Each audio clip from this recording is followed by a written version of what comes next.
ክርስቶስን ማዕከል ያደረጉ መዝሙሮች ናቸውና እንደዚህ ያሉ መዝሙሮችን መዘመር ለቤተ ክርስቲያናችን ትልቅ ትንሣኤ ነው። በተረፈ ለእናንተ ያደራምላችሁ እግዚአብሔርን ስታመሰግኑ፣ ስታገለግሉ፣ ክርስቶስን ስትሰብኩ ኢየሱስ ክርስቶስ የኃጢአትና የሞት መድኃኒት ነው፣ ከሰማይ በታች ከምድር በላይ ከሱ ውጪ የመዳኛ መንገድ የለም ብላችሁ ስትዘምሩ ብዙ ችግር ሊያጋጥማችሁ ይችላል።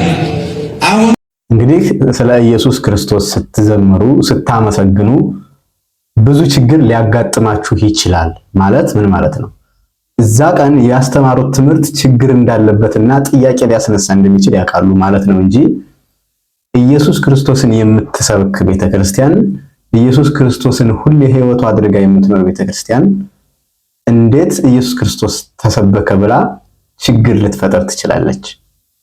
ይሄንን በአእምሯችን ውስጥ ማሰብ ይኖርብናል። አስተሳሰባችንን መቀየር አለብን። ልጆቻችን እየጠፉ ከቤተክርስቲያን የተገፉት አስተሳሰባችን መቀየር አለብን። መመለስ መሰብሰብ አለብን። ቤቱ ገፊ ነው። ከዝሁ ጉልበት በላይ ቤቱ ገፊ ነው። ምን ማለት ነው ይሄ? ማለት ቤተክርስቲያን ገፍታ ያስወጣቻቸው ልጆቿ የቶቹ ናቸው? ቤተክርስቲያን የምትሰበስብ ወደ ክርስቶስ ወደ ምልአቱ ወደ ሱታፌ አምላክ እንዳድጉላት በቅዳሴው በቁርባኑ በጥምቀቱ የምታሳድግ ቤተክርስቲያን ናት እንጂ ገፍታ የምታወጣ እንዳይድኑ የምታደርግ ቤተክርስቲያን የለችንም። ምን ለማለት እንደተፈለገ ይሄ አሁን ይሄ ከፖለቲካው ከመኑ ጋር ያያይዙት ከሆነ ይሄ ፐርሰናል ጸብ ነው የሚሆነው። ማለት ቤተክርስቲያንን ስለማይወክላት በተለያዩ መንገዶች ምዕመናን ሊበጣበጡ ይችላሉ። ግን ቤተክርስቲያን ገፍታ ታስወጣቸው። ቤተክርስቲያን ውስጥ ያለ ግለሰብ ሊገፋቸው ይችላል። ቤተክርስቲያን ራሷ ግን ገፍታ አታወጣቸው። ምን ለማለት እንደተፈለገ ለምሳሌ ተሐድሶ ቤተክርስቲያን ወጥተዋል። የመንፍቅና ትምህርታቸውን ሊያስተምሩ ሲስፋፉ በነበሩበት ሰዓት ቤተክርስቲያን ተው ብላ አውግዛ ለይታቸዋለች። ይህን ስላደረገች ነው ገፊ የተባለችው ወይስ ይሄን ሌላ አንድምታ እንዳለው እዩት።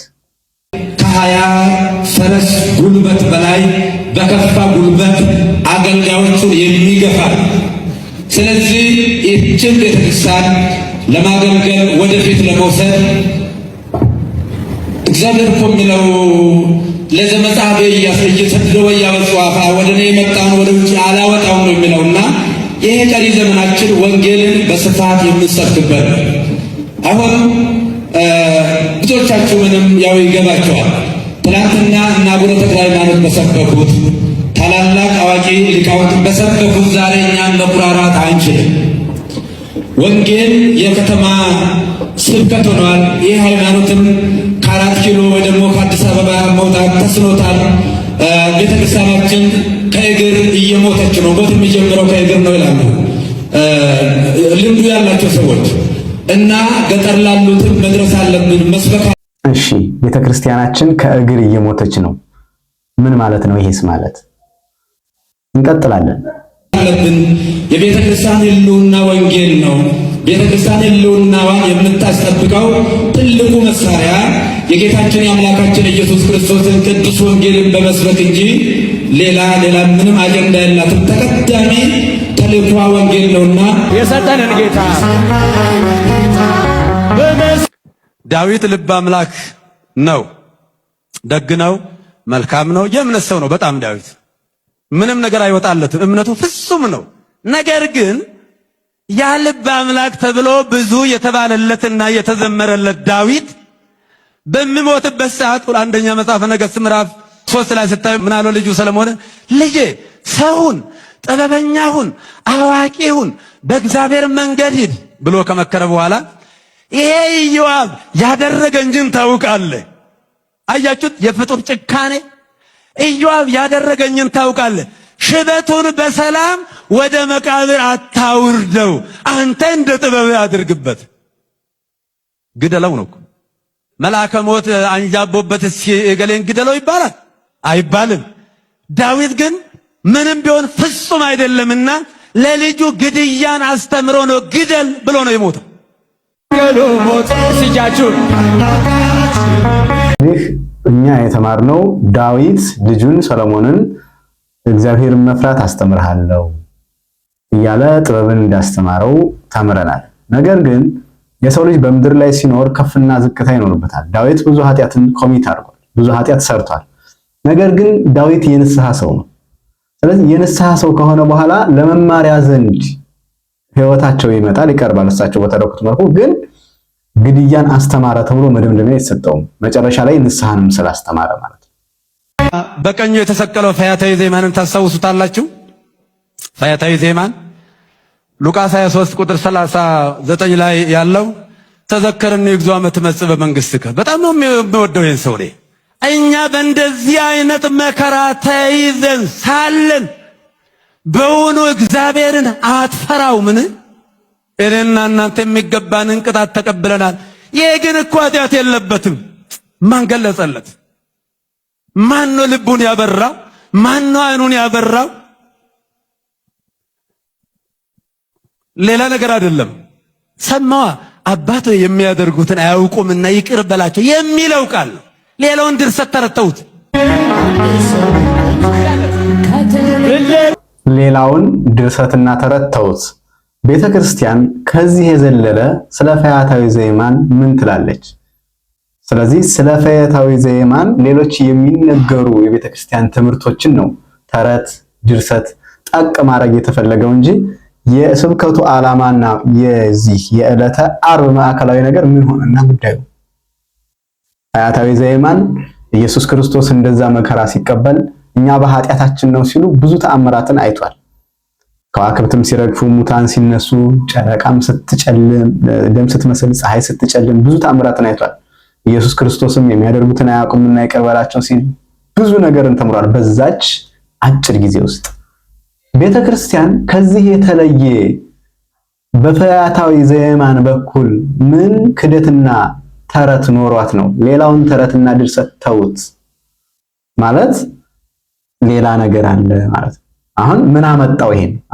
አንድ ጊዜ አልበላሽም ነው የወረጃ አላት ይባላል። አያጅቦ ጦጣ ይጦጣን ማለት ነው። እንዴ አልበላሽም ምን አመጣው አለች ይባላል። ምንድነው ድርሰትና ተረት ማለትን ምን አመጣው እዚህ ስብከት ላይ? ሌላውን ድርሰትና ተረት ተውት ማለትን ምን አመጣው? ታስቦበት የተደረገ አይደለም ነው የምትሉት? እኔ ግን አይመስለኝም። ታስቦበት ነው የሚመስለኝ። ፍጡር ቤዛ መሆን አይችልም። ይግባችሁ። ቤዛ ማለት ስለሌላ ተላልፎ መሰጠት ማለት ነው። ነይ ነይ እምዬ ማርያም ቤዛ ነሽ አሉ ለዓለም። እመቤታችን ቤዛ አይደላችም። ቤዛ ልጇ ነው። አትደንግጡ። የምናስረክበው ዛሬም እንግዲህ ይህንን ክህደት ቀጥታ ቃል በቃል አረጋግጠው አሁን የእመቤታችንን ቤዛነት ገብቶን ነው እኛ የምንዘምረው አይደል? ተሰቅላለች ምናምን ብለን እንዳልሆነ ያውቃሉ። ግን ከኢየሱስ ክርስቶስ ቤዛነት ጋር ቀላቅለን የተረዳ ነው ይመስል አትደንግጡ ብለው የእመቤታችንን ቤዛነት ጠቅሰው ስሟን ክብርት ስሟን ጠቅሶ መካድ ምን ይሉታል? ግን ይህንን ቃል በቃል ተናግረው ሳለ እርሳቸው ደግሞ መልሰው ቤተክርስቲያንና የቤተክርስቲያን አካላት ቃላቴ ተጣሙብኝ፣ ሶሻል ሚዲያ ዘመቻ ተደርጎብኝ ተብለን ተከሰናል። ይህን ንግግራቸውን ላሰማችሁ። ይህን ቃል በቃል ተናግረዋል። ይህን ክደት ግን እሳቸው ያሉትን በመግለጫቸው ላሰማችሁ ቆረጥ አድርጌ ባጭሩ። የተከፈተብኝ ዘመቻ እኔን የማይመለከተኝ መሆኑን ህዝቡ በደንብ እንዲያውቅ ለማለት እፈልጋለሁ። እንግዲህ የተከፈተብኝ ዘመቻ እኔን የማይገልጽ መሆኑን ህዝቡ እንዲረዳልኝ። ምን አይነት ዘመቻ ተከፍቶባቸዋል? እኚህ አባት ተሳስተዋል። ስለተሳሳቱ ወይ ማስተካከያ ያርጉ ነው እየተባለ ያለው። በነገራችን ላይ የትናንቱ የማስተባበያ እንትን ራሱ ወደዛ አልሄድበትም፣ መለሳለሁ። ይሄን እንጨርስ። ኦሪት ላይ ተቸክለው የቀሩ በጽድቄ በገድሌ በትሩፋቴ ድናለሁ ብለው እንደ ኩራት የሚናገሩ የእግዚአብሔር ልጅ ደም የዘነጉና የረሱ ብዙዎች አሉ። ይህንን ታላቁን የሰባ ግብዣ ከዚህ መመገብ ያቃታቸው ይሄ እንግዲህ ስራ አያስፈልግም የሚል ድምዳሜ ይኖረዋል። እንግዲህ እነዚህ ሌሎቹ የሚሉን ነው። አሁን ለምሳሌ የኢትዮጵያ ኦርቶዶክስ ተዋሕዶ ቤተክርስቲያን ብሉይ ኪዳንንም ሐዲስ ኪዳንንም ትቀበላለች፣ ታምናለች። ስራን ምግባርን ከሃይማኖት እምነትን ከስራ አስተባብሮ መኖር ሕይወትን ይሰጣል ብላ ነው የምታምነው ቤተክርስቲያኒቱ። ስለዚህ በጸጋው ድነናል፣ በእምነት ብቻ ድነናል፣ ኢየሱስ ክርስቶስ ዋጋ ከፍሎልናል። ስለዚህ እሱ የከፈለው ብቻ ያስፈልጋል፣ የኛ ምንም አስተዋጽኦና ኮንትሪቢዩሽን አያስፈልገውም የሚሉት አካሎች የሚከሱን ሁሌ በብሉይ ኪዳን ላይ ተጣብቀው ነው የሚኖሩት ብለው ነው። እነማን የሰደቡንን ስድብ እርሳቸው ደገሙት ማለት ነው። እንግዲህ አስቡት፣ በኢየሱስ ክርስቶስ በዚህ በመስዋዕቱ ያን የብሉይ መስዋዕት ጥላ የሆነውን የብሉይ መስዋዕት ትተን አማናዊ መስዋዕት ኢየሱስ ክርስቶስን በቤተ መቅደስ ሁሌ ትኩስ ሆኖ እየበላ ነው እየጠጣ ነው የዘላለም ድህነት ባህረ እሳት መሻገሪያ ይሆነናል ብላ አምና አዋህዳው ከራሷ ጋር የምትኖርን ቤተክርስቲያን በብሉይ ኪዳን ጋር ነው ያለችው ብሎ እንደ መስደብ ይቆጠራል። ይቆጠራልም አይደለም የተናገሩትም ይሄን ነው። ምክንያቱም ሌሎቹም ይሉን ነው ቃል በቃል የተናገሩት ይሄ ብሉይ ኪዳን ነው። ይሄ ብሉይ ስርዓቱን ማይጠንቱን ይህንን ሁሉ የብሉይ ኪዳን ስርዓት ነው ወደዛ ጣሉት እሱ አያስፈልግም እያሉ ሊያስጥሉን የሚሞክሩ ሌሎች ወገኖቻችንን የሚሰድቡንን ስድብ ነው እሳቸው ብዙ የደገሙት ነው። ስለዚህ ይሄ በጤና የተነገረ ነው ብላችሁ ታስባላችሁ? እኔ እንጃ። እኔ ግን አይመስለኝም። እኔ የሚመስለኝ ታስቦበት ሆን ተብሎ የተዘጋጀ ነው የሚመስለኝ። ሲጀመር በዕለተ ዓርብ ሰው ቤተክርስቲያን ሲሰግድ የሚውለው ቤተክርስቲያን ነው። ከስግደት በኋላ ነው እንደዚህ አይነት ትምህርቶች የሚሰጡት እዛው ቤተክርስቲያን ላይ። አዳራሽ መሰብሰቡ ምን አስፈለገ በዕለተ ስቅለት? ይሄስ ጥያቄ አልሆነባችሁ? ይህንን ትምህርት ለመማር ነው አዳራሽ ውስጥ የተሰበሰበው ይሆንስ? አሁን በእኛ ቤትም ሆነ በሌላ ቦታ እንደ ትልቅ መከራከሪያ ሆኖ ብዙ ጊዜ ጭቅጭቅ የሚደረግበት ሮሜ የፈረደበት ሮሜ 8:34 ምን የሚያከራክር ነገር አለው? መጽሐፍ ቅዱስ የሚያከራክር ነገር የለም እኮ። አባ እስራኤሎም ውስጥ በዘያምሩ ይገብሩ አባቶይ የሚያደርጉትን አያውቁምና ይቅር በላቸው። ሉቃስ 23 ቁጥር 34 ላይ ይሄ የተናገረው ይቅርታና የምልጃ ቃል ለዘላለሙ ሲያድን ይኖራል። እንግዲህ እንደዚህ አይነት የስተት ትምህርቶችን ትንሽ ከተጋትን ይህንን እናነጻው ዘንድ ደግሞ ከቤተ ክርስቲያን መምህራን አንዳንድ ትምህርቶችን ላጋራችሁ። እርግጥ ነው በደሙ በተደረገ ቤዛነት ያዳነን አምላካችን ኢየሱስ ክርስቶስ ነው። ድንግል ማርያም ግን ለኛ መዳን ምን ያህል አስፈላጊ ነበረች? እዚህ ላይ ነው የእመቤታችን በእኛ መዳን ውስጥ ድርሻ አላት የምንለው። መቼ እንደተጸነሰ ሰዎች ይረሱታል። እግዚአብሔር አምላክ ሰው የሆነው መቼ ነው? ገብርኤል መጥቶ ትጸንሻለሽ፣ ደስ ይበልሽ፣ ጸጋ የሞላብሽ ወይ ሲላት ጸንሳለች? አልጸነሰችም? አልጸነሰችም። ወንድ ልጅ ትወልጃለች ሲላትስ ተጸንሷል? አልተጸነሰ። ዘመድሽ ኤልሳቤጥ ከጸነሰች ስንት ወር ሆናት? 6 ወር ሲል ተጸንሷል? ምንድነው የሚጠብቀው እግዚአብሔር ለመጸነስ? እነሆኝ የጌታ ባሪያ እንደ ቃልህ። ልክ ይህንን አረፍተ ነገር ተናግራ ስትፈጽም እግዚአብሔር ከሰማይ ወርዶ በእኛ መካከል ተገለጠ። የሁላችን ድህነት በድንግል ማርያም ማህፀን ውስጥ የዚያን ጊዜ ተጀመረ። ልብ አድርጉ ምዕመናን፣ እመቤታችን እነሆኝ የጌታ ባሪያ እንደ ቃል ይሁንልኝ የሚለውን ቃል ሳትናገር ለአንድ ሰዓት ዝም ብትል ኖሮ የሁላችንም ድህነት ለአንድ ሰዓት ይዘገይ ነበር። የኛ መዳን የሚጀምረው ይሁንልኝ ብላ እሷ ስትቀበል ነው። ይሄ ትክክለኛና ኦርቶዶክሳዊ አስተምሮ ነው። ምክንያቱም በነገረ ድህነት ውስጥ የእመቤታችን የቅድስት ድንግል ማርያም ድርሻ እሷ ፈቃደኛ ሆኖ መገኘት ነበር። እግዚአብሔር አምላክ ሲያጸድቀንም ሲኮንነንም ለጸጋ ሲመርጠንም የእኛን በጎ ፈቃድ ይፈልጋል። በእመቤታችን በቅድስት ድንግል ማርያም ልደር ባለ ጊዜ እግዚአብሔር ወልድ ኢየሱስ ክርስቶስ እመቤታችን ቅድስት ድንግል ማርያም ይሁንልኝ ብላ መፍቀድ ነበረበት። እሷን ሳያስፈቅድ ያለ ፈቃዷ ኢየሱስ ክርስቶስ አያስገድድም። እግዚአብሔር እንደዚህ ነው አሰራር።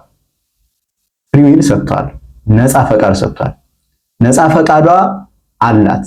አንድ ሰው እኛ አሁን የመኮነን ያለ መኮነን የመጽደቅ በጎ የመስራት ክፉ የመስራት ነፃ ፈቃድ እንዳለን ሁሉ እመቤታችንም ይሁንልኝ ማለት እንቢ ማለት ነፃ ፈቃድ አልነፈጋትም። ጌታ ኢየሱስ ክርስቶስ አስገድዶም ልወለድ ካንቺ የሚል አምላክ አይደለም። ስለዚህ እመቤታችን የቅድስት ድንግል ማርያም በነገረ ድነት ያላትን ሱታፌና ድርሻ ጠንቅቀን ማወቅ ይጠበቅብናል፣ በቀናች ሃይማኖታችን እንድንዘልቅ ማለት ነው። እስኪ ደግሞ አባታችን አባ ገብረ ኪዳን እንስማቸው። ቤዛዊት ዓለም መባሏን ልንገራችሁ። እመቤታችን ቅድስት ድንግል ማርያም ቤዛው ናት። ለዚህ ነው ተስፋው የተባለች። ለምሳሌ በሔዋን ንጽህና እንዳይመካ ንጽህናዋ ፈርሷል። ጾመኛ ናት ብሎ እንዳይመካባት እበላ ብላለች። በዓይኗ እንዳይመካ ጎምጅቷል። በድንግልናዋ እንዳይመካ ፈርሷል። በንጽህናዋ እንዳይመካ ጎስቁሏል። ንዴተ ህላዌ ገጥሟታል።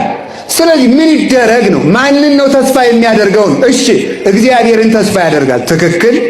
እግዚአብሔር ተወልዶ የሚያድን ከሆነ እግዚአብሔር ከማን ይወለድ ነው? ሁላችንም እንደምናውቀው ትልቅ ሰው ሲመጣ ትልቅ ቤት ያስፈልጋል። ክቡር ሰው ሲመጣ ክቡር ቤት ያስፈልጋል። ንጹህ እንግዳ ሲመጣ ንጹህ ቤት ያስፈልጋል። ስለዚህ የሔዋን ዓይን ለአዳም ተስፋ አይሆነውም። የሔዋን እጅ ለአዳም ተስፋ አይሆነውም። የሔዋን ማኅፀን ለአዳም ተስፋ አይሆነውም። የሔዋን እግር ለአዳም ተስፋ አይሆነው፣ በለስን ለመብላት ተመላልሳበታለችና። እጇን ተስፋ አያደርገውም፣ በለስን ቆርጣ በልታበታለችና። አፏን ተስፋ አያደርገውም፣ በለስን በልታበታለችና። ሕሊናዋን ተስፋ አያደርገውም፣ ጎስቁሏልና። ማንን ተስፋ ያድርግ ሲባል ቅድስት ድንግል ማርያም አንቺ ሆነሽ ተስፋው ለአዳም ከገነት በተሰደደ ጊዜ እያልን የምናመሰግናት ለዚህ ነው ማለት ነው። ጸጋዬ በጣም ብዙ ቤተክርስቲያኖችን ይረዳል፣ ህንፃ ያስገነባል። እሰየው ነው፣ እግዚአብሔር ይመስገን። ግን 100 ህንፃ ቢደመር ከአንድ ነፍስ አትበልጥም።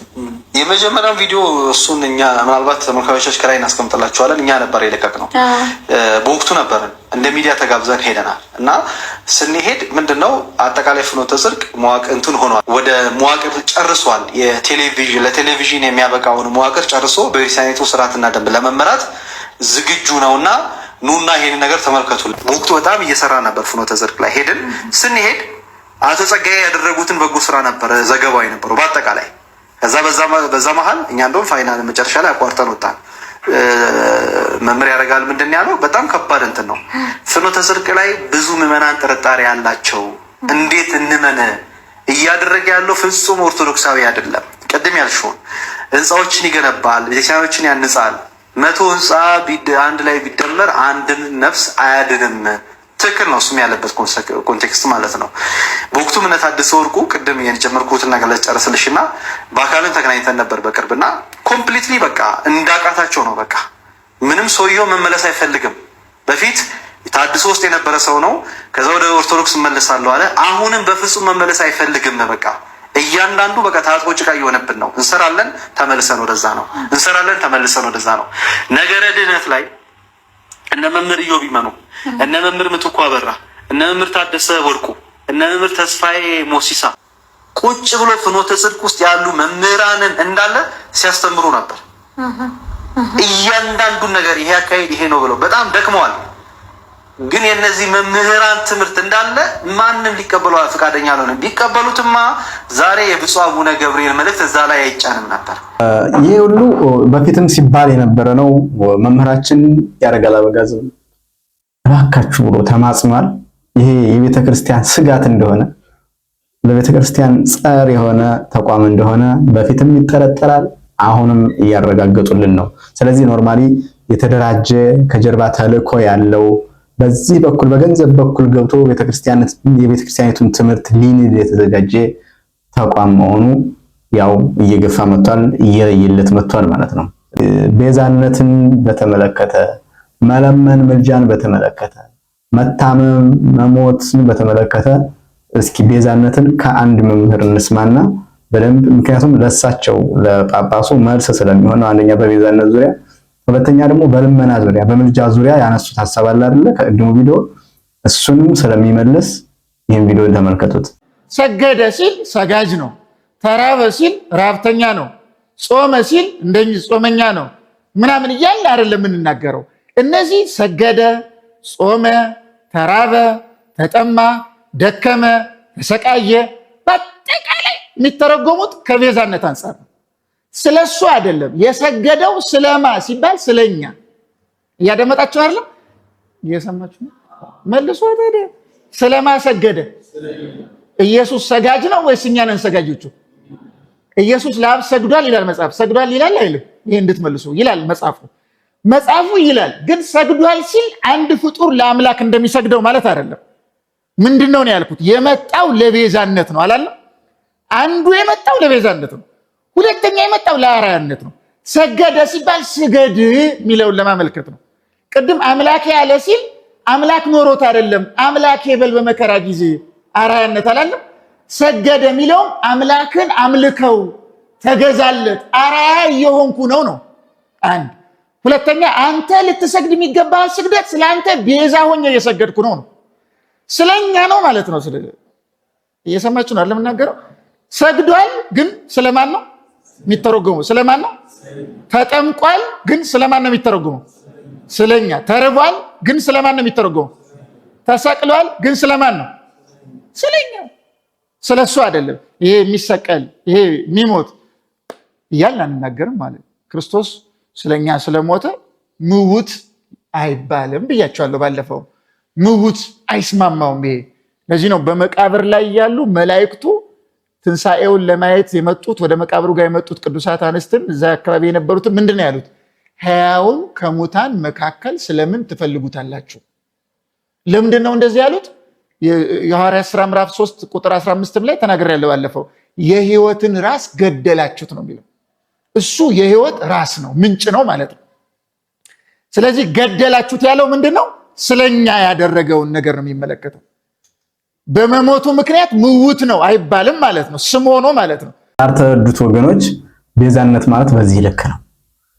የቅድም ሊቀ ጳጳሱ ሲጠቅሱት ምልጃን ለማንሳት ፈልገው የጠቀሱትን ጥቅስ ታስታውሱ ከሆነ አባት ሆይ የሚያደርጉትን ያቁምና ይቅር በላቸው ብሏል ብለው ጠቅሰውታል። ለምን እንደጠቀሱት ይታወቃል፣ እዛ ላይ በዛ አውድ ማለት ነው። ነገር ግን ይህም ቤዛነት እንደሆነ ሲሰብኩት የነበረው ቤዛነት አንዱ አካል ይሄ ነበር። መጠማቱ፣ መራቡ፣ ጣጤ ካፉ ላይ መደረጉ፣ የሾህ አክሊል መቀዳጀቱ፣ ወደ መቃብር መውረዱ፣ ይህ ሁሉ ስለኛ ተራበ፣ ስለኛ ተጠማ እያልን ስለኛ ቤዛ ሆነን ተቤዠን እንላለን። ስለዚህ የቤዛነቱን ስራ ልክ እንደኛ ደካማ ሆኖ የለው ሆኖ የሚለምን የለው ሆኖ የሚራብ የሚጠማ ደካማ ሆኖ የሚሰቀል ብለን አይደለም እንተረጎም። ለኛ ሲል ተሰቀለ፣ ለኛ ሲል ተገረፈ ብለን ነው። ስለዚህ ለኛ ሲል አልን ማለት ደግሞ ተቤዠን። ስለዚህ የዚህ ትምህርት ጭብጥ ይሄ ነው። መምህራችን እግዚአብሔር ይስጥልን፣ ቃለ ሕይወት ያሰማልን። እስከዚህ ሰዓት ድረስ አብራችሁ ስለነበራችሁ ክብር ይስጥልኝ፣ አመሰግናለሁ። እናንተ ሐሳብና አስተያየት ካላችሁ ኮሜንት ላይ አስቀምጡልኝ። ሁላችንም እንማማርበታለን፣ ይጠቅመናል። እስከዚህ ሰዓት ስለታገሳችሁኝ በድጋሚ አመሰግናለሁ። ቸር ቆዩኝ።